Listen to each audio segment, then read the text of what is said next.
등장부터 조금 수상적인 면이 많았다고요? 예, 등장 수상한 점이 한두 가지가 아닙니다. 유병헌 회장 같은 경우에는 지분이 없어요.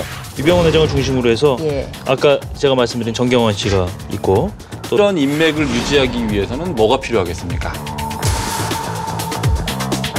이 본질적인 문제가 언제는 더 큰 문제로 터져 나올 거라는 거죠. 네. 여기까지 끝까지 도려내야 돼. 그럼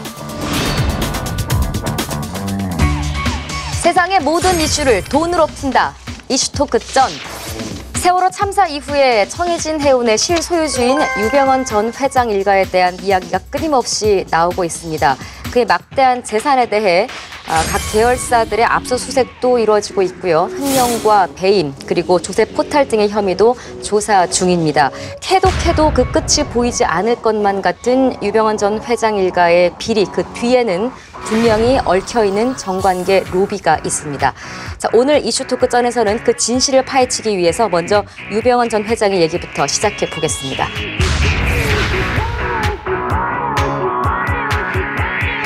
유병헌 전 회장 소식이 뭐 여기저기 나와서 이제 국민들도 많이 아실 텐데 사실 예. 처음 등장부터 조금 수상적인 면이 많았다고요? 예, 등장 수상한 점이 한두 가지가 아닙니다. 한 3가지 정도로 압축을 할 수가 있는데요.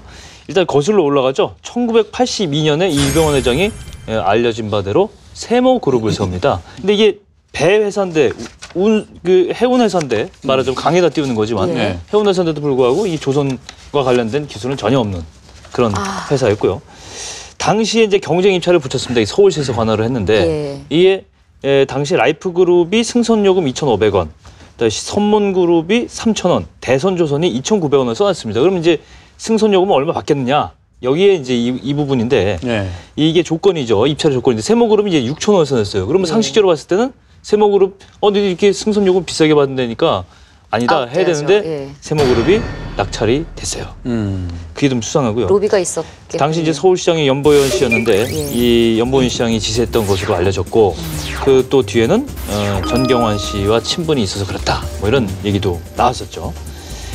또 한 가지인데 그 당시 세모가 25억 원의 은행권에 대출을 내서 세모 그룹을 세우고 설립을 했는데 이때 대출도 석연치가 않았다. 그리고 이제 최종 부도 처리가 됐죠. 이제 82년에 세워서 97년에 이제 최종 부도 사고 처리가 이후에 7년 뒤에 이제 부도가 된 거죠. 90년 한강 유람선 침몰 사고 이후에 7년 뒤에. 7년 뒤에. 그렇죠. 그 기점으로 그런데 당시에 이제 어음 16억 원 돌아오는 걸 막지를 못해갖고 이제 부도 처리됐는데 이게 참 재밌는 게요. 이 1999년 법정 관리 결정을 받으면서 바로 청해진 해운이라는 회사를 유병헌 씨가 설립을 하게 됩니다. 그러면서 이 세모그룹을 핵심 사업부 법정 관리에 들어갔던 세모그룹 핵심 사업부를 이 청해진 해운이 사오는 거예요. 다시. 그러니까 결국은 그 자기가 세운 회사가 법정 관리에 빠졌는데 이거를 헐값에 다시 자기 일가가 사오는. 저는 좀 우리 이제 장지정 변호사도 계시니까 이 법이라는 거를 전제를 하에서 제가 좀 질문과 말씀을 한번 드려볼까 해요. 유병헌 전 회장 일가 계열사 보유 지분 현황이라 그러면서 요새 언론에 많이 나오더라고요. 다 보셨겠지만 유병헌 회장 같은 경우에는 지분이 없어요. 없죠. 장남과 차남이 19.44%하고 19.44%, 7.1%에서 지주회사격인 아윈 아이홀딩스가 있고 제일 마지막에 보면 방금 말씀하셨듯이 청해진 해운이라고 있어요. 과연 그렇다고 해서 유병헌 회장이 뭐 이제 나는 지분이 없으니까 무죄다 이번 사건에 대해서 저는 그렇게 말하는 건 큰 잘못이라고 생각을 하는데 문제는 어떤 그 경영의 마인드, 경영의 원칙에 대한 문제점을 가지고 과연 유병헌이라는 사람에 대해서 우리가 어느 정도까지 의문점을 제기할 수 있고 이번 사태에 대해서 책임을 아까 우리가 책임 이야기를 했지 않습니까? 그런 측면에서 놓고 보면 제가 또 작은 파넬을 2개를 준비했어요. 한번 보세요. 쭉 보시면 제일 위에 전부 다 위에 있죠. 둘러붙어 있네요. 둘러붙어 있는데 이분들은 다 위에 있습니다. 근데 요 밑에 청해진과 한국성급은 밑에 달려 있죠. 거기에 법조계에서 누구를 지금 끄잡아 당기냐 그러면 청해진을 끄잡아 당기고 있습니다. 뭐냐면 이게 아마 사파는 희생양을 갖다가 찾고 있는 거 아니냐라는 그런 뜻을 하고 있는 것 같아요. 근데 여기에 비해서 또 하나의 만화가 있는데 재밌는 거예요. 쭉 보면 그동안의 어떤 관적인 부패 문제, 기업의 어떤 문제 다 지적을 하다가 청해진 선장들에게 아마 묻는 질문인 것 같아요. 법신문을 하면서 어떻게 된 거냐 이러니까 다들 배웠습니다. 이렇게 답을 하고 있는 거예요. 자, 저는 이번 유병헌 일가나 아니면 유병헌의 어떤 그 종교적인 문제를 놓고 법적으로 아마 세밀히 봐야 되겠지만 우리가 아까도 이야기한 본질을 놓쳐서는 안 된다. 여기에는 엄청난 본질이 숨겨져 있기 때문에 그 본질에 대한 문제는 반드시 짚고 넘어가야 된다 생각합니다. 앞서서 그 지분 구조 이야기하실 때 손에 나와 있는 회사 이름은 몇 개 열 손가락 안쪽에 꼽혔잖아요. 그렇지만 회장 일가 계열사가 130여 개가 된다고 해요. 이게 페이퍼 컴퍼니도 많고, 그렇죠. 페이퍼 컴퍼니도 많고 아까 횡령 배임 이야기 나왔는데 이제 그런 부분이 다 이 안에 들어가는 건데 사실 이게 가능했던 이유는 단순히 사업적인 머리가 좋아서라기보다는 또 유병헌 일가의 유병헌 전 회장의 인맥을 우리가 생각해보지 않을 수가 없을 것 같습니다. 이 부분 김 기자님 조사 좀 하시죠. 보유 지분 현황이라고 했으면 이거는 인맥 지분 현황이 되겠습니다. 사실은 이게 더 문제일 수 있어요. 그거밖에 안 돼요, 근데?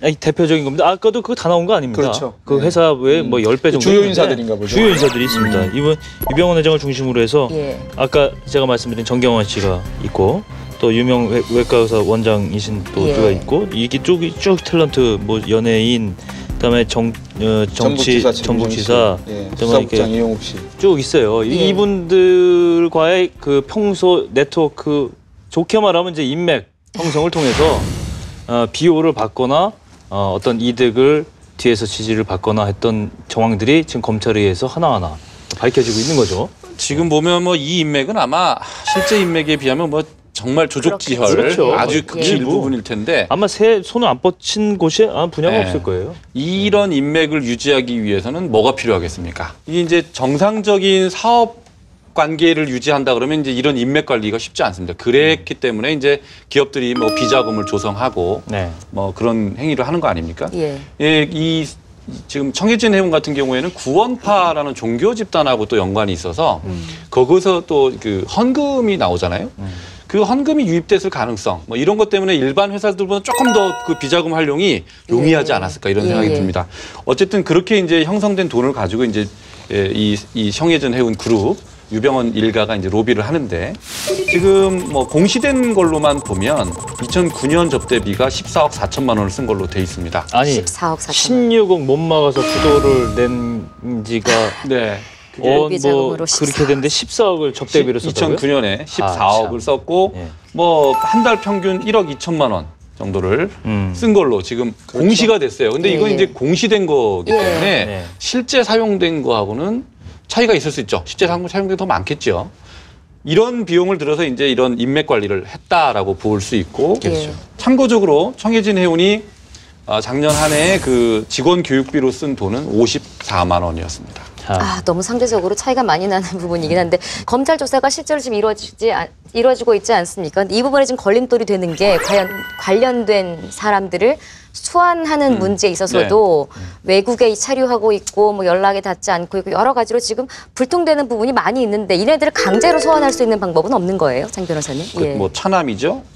유혁기 씨, 이 사람도 지금 미국에 있다는 거 아닙니까? 그래서 소환을 통지했지만 뭐 지금 들어올 기미가 지금은 안 보이고 있습니다. 그렇기 때문에 이제 주변을 압박하는 방법을 쓰고 있죠. 지난번 이제 전두환 일가의 추징 때도 추징금 환수 때도 이제 일가를 압박했듯이 거기서 이제 검찰이 한번 짭짤한 재미를 봤어요. 그래가지고 이번에도 이제 유병헌 일가도 전방위적으로 그 주변 측근 인사부터 지금 뭐 줄줄이 소환되고 구속되고 그러고 있죠. 아마 이렇게 계속 가다 보면은 대주제약 허 회장도 그랬죠. 아마 이제 백기를 들고 투항을 할 수도 있습니다. 그렇게 될 걸로 저도 예상을 하는데, 근데 이제 여기서 한번 짚어볼 것은 사실은 이것은 별건 수사입니다. 엄밀히 말하면 별건 수사는 우리 형사소송법 체계도 이거는 위법한 것이다라고 돼 있어요. 어떤 목적을 달성하기 위해서 그 주변에 먼지털이를 하는 거거든요. 그것은 몇 년 전에 검찰총장이 취임할 때도 별건 수사는 하지 않겠다 이렇게 선언할 만큼 현실적으로 많이 쓰이고 있긴 하지만은 편법입니다. 어디까지나. 검찰 수사를 별건 수사 인정한다고 합시다. 제가 바라는 것은 유병헌 일가만 잡아넣어서 끝날 게 아니라 유병헌으로부터 돈 받은 정치인들, 관료들 여기까지 끝까지 도려내야 됩니다. 그런데 이게 계속 이런 유사한 사건들의 재판이 벌어질 가능성이 높다는 거예요. 그렇죠. 왜? 그게 이런 말 들어보셨어요? 신문지상에 내가 입만 열면 열어 닫힌다. 그 얘기 또 나옵니다. 이번에도 있었어요. 있었어요. 그렇게 되면은 여기서 유야무야 과거의 전례처럼 끝날 수가 있다. 국민들은 벌써 그걸 우려하고 있어요. 한 가지 더 제가 거기에 덧붙여서 법 이야기를 좀 여쭤볼게요. 법을 누가 만듭니까? 국민이 만들죠. 국민이 만드는 건데 실질적으로 법을 만들고 입법을 하는 것은 국회의원들이 하는 거죠. 예. 우리 사회의 엘리트층입니다. 그럼 이분들이 법을 만들 때 자기들이 피해 나갈 수 있는 부분을 충분히 만들 수 있는 여지가 있다는 거죠. 네. 이래서는 안 된다는 겁니다. 국민의 정서와 공감이라고 하는 것이 그래서 중요하다는 것이죠. 대다수의 국민과 서민 경제가 어떻게 하면은 경제적인 활력을 찾을 것인가를 염두에 두고 입법을 활동과 헌법 활동을 해야 되는데 이 입법과 헌법이 소위 있는 자들에 의해서 만들어지고 있는 척을 베푸는 척을 한다 그러면 이거는 법 취지에도 어긋난다는 거죠. 예.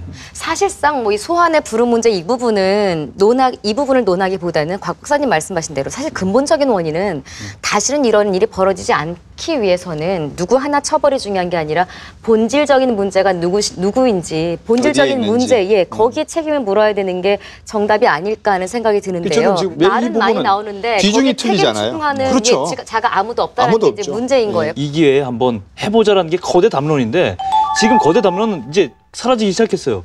마치 유병헌 사건 자체를 마녀사냥식으로 때려서 여기로 끝내려고 하는, 그럼 결국 이제 이 전체적인 어떤 큰 아젠다가 있다고 하면 이것은 용두사미가 될 가능성이 커지고 있어요. 우리가 뭐 이번 재난 사건을 보면서 안전불감증 이런 이야기 많이 하는데 사실 기업들 입장에서는 이럴 수도 있거든요. 우리도 뒷돈 주고 싶지 않아. 그런데 받는 공무원이 있으니까 줄 수밖에 없다. 이런 이야기를 할 수도 있는 이런 상황, 씁쓸한 현실인데요. 안전불감증이 아닌 로비 불감증에 걸린 우리 공무원들의 기강, 이제는 좀 바로 설 때가 아닐까 하는 생각이 듭니다.